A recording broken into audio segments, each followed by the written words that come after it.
Masyarakat kecewa, supporter kecewa, ya, karena kesalahan dalam memilih. Jangan sampai pelatih gagal di negara lain karena hanya punya nama besar, mau datang wawancara pas Natal kita pilih. Jadilah kita gagal total.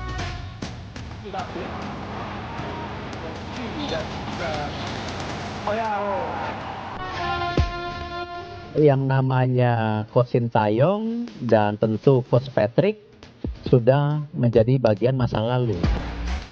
Kita nggak terburu-buru menunjuk kepelatihan. Tadi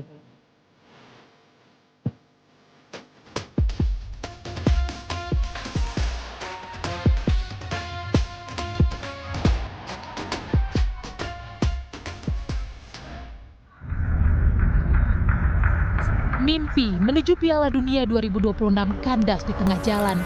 Kegagalan jadi luka bagi fans Garuda yang menaruh mimpi besar lalu dikecewakan. Dan kini, kemana timnas akan melangkah jika pelatihnya saja belum juga ditemukan? PSSI dihadapkan pada babak baru mencari sosok pengganti yang bukan hanya pandai meracik strategi, tapi juga mampu membangun mental juang dan komunikasi dengan pemain lokal. PSSI disebut tak mau mengulang kesalahan. Mereka ingin pelatih yang bukan hanya punya reputasi di atas kertas, tapi juga memahami karakter sepak bola Indonesia.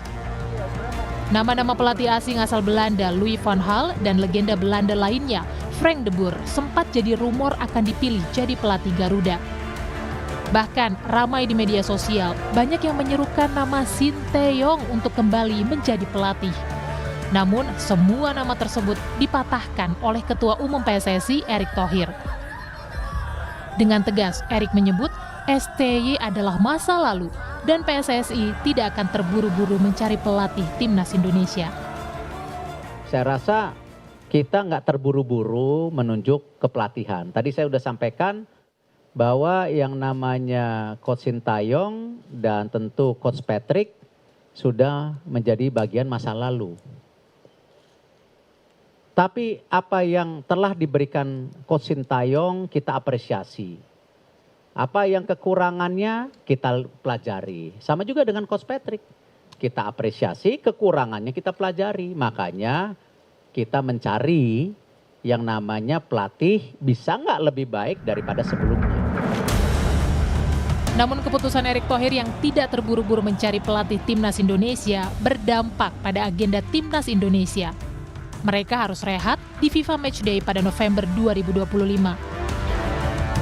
Sebagai gantinya, PSSI menunjuk U23 besutan Indra Syafri memanfaatkan jadwal tersebut untuk persiapan menuju SEA Games 2025. Erick Thohir menegaskan langkah ini bagian dari strategi pembinaan berjenjang sekaligus upaya mempertahankan tradisi emas di ajang regional.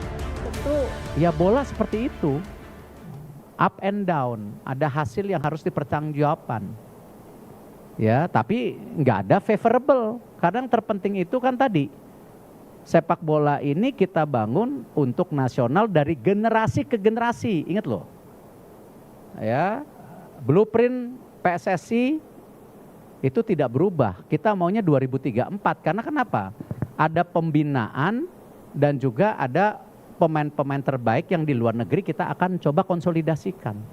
Nah, lalu nanti bicara FIFA Matchday. Ya, kembali, kalau kita belum dapat pelatihnya, ya mungkin kita juga nggak bisa tergesa-gesa untuk melakukan FIFA Matchday, walaupun kita sudah ada planning.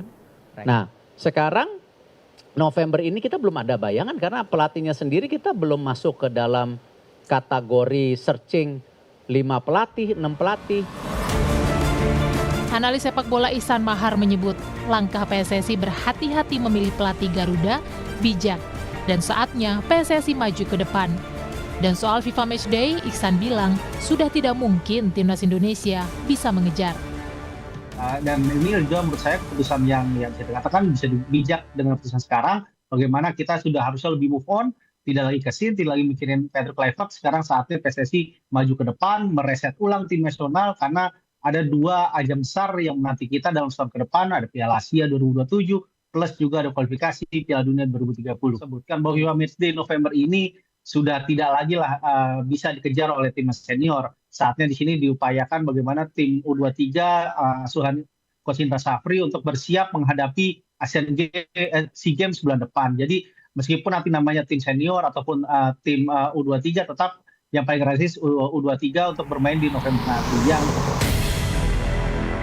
Penasihat klub Semen Padang Andre Rosiade mendesak PSSI jangan asal pilih pelatih timnas lagi. Dengan tegas, Andre bilang pelatih yang gagal di negara lain harusnya sejak awal bukan pilihan. Kalau kan aspirasi masyarakat kecewa, supporter kecewa, ya karena kesalahan dalam memilih. Apa sih kita menghilangkan ego kita untuk menerima masukan masyarakat? Nah, bagaimana mengontrol masukan masyarakat itu supaya capaian target tercapai? Ya udah, ada KPI jelas di kontrak tuh dibunyikan. Kalau Anda nggak lolos Piala Juara AFF 2026, Anda dipecat. Atau kalau Anda lolos, tapi kalau nggak masuk 4 besar, Anda saya pecat, nggak bisa memimpin kualifikasi untuk Piala Dunia 2030. Kan bisa. Bagaimana ke depannya? Ini kan perlu evaluasi. Nah, evaluasi ini kita belum pernah dengar dilakukan PSSI atau tidak. Tapi kalau kita mendengar pernyataan Alexander Swier sebagai direktur teknik, bahwa pelatih yang dipilih punya rekam jejak, lalu CV-nya bagus, lalu bisa dekat dengan fans, ya pasti tentu pelatih yang harus dipilih nanti harus bisa berdomisili lebih lama di Indonesia. Jangan seperti Patrick Kluivert, seperti pelatih Tarkam, datang di saat mau pertandingan, serta pertandingan pulang. Jadi tidak, akhirnya apa yang terjadi, dia tidak paham sepak bola Indonesia dan kemauan supporter Indonesia. Dan bahkan untuk berkomunikasi dengan supporter pun nggak mau dengan mendatangi di pinggir lapangan.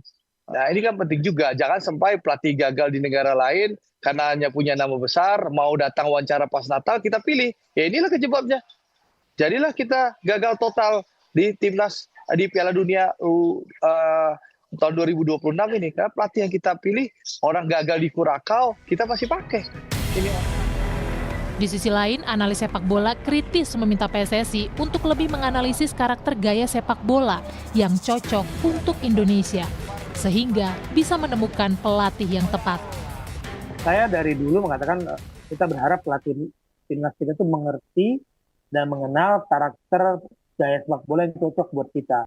Kan kita sudah berkali-kali coba, tahun 90-an kita coba gaya bermain Italia, lalu ganti-ganti. Kemarin di era Sintayong kita mencoba dengan gaya compact defense, counter attack-nya yang dengan memaksimalkan sayap dengan memainkan 3 center back, karena kita punya pemain-pemain yang bagus lah dari lokal maupun diaspora untuk gaya bermain seperti itu. Karena kalau bermain terbuka, kita coba bermain total football gaya dengan Eropa, itu nggak cocok. Nah ini yang kita butuhkan adalah konsep mengenal sepak bola kita, dan itu diturunkan dari direktur teknik, mengenal sepak bola kita, karakter seperti apa.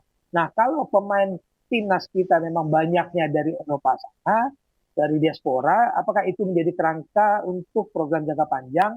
Mari dibahas. Apakah itu program jangka pendek yang kemudian untuk menarik perhatian supaya sepak bola kita bergulir, supaya sepak bola kita berkembang, karena ini jangka pendek ya. Jangan sampai program diaspora ini jangka pendek yang menjadi jangka panjang. Terus-terusan.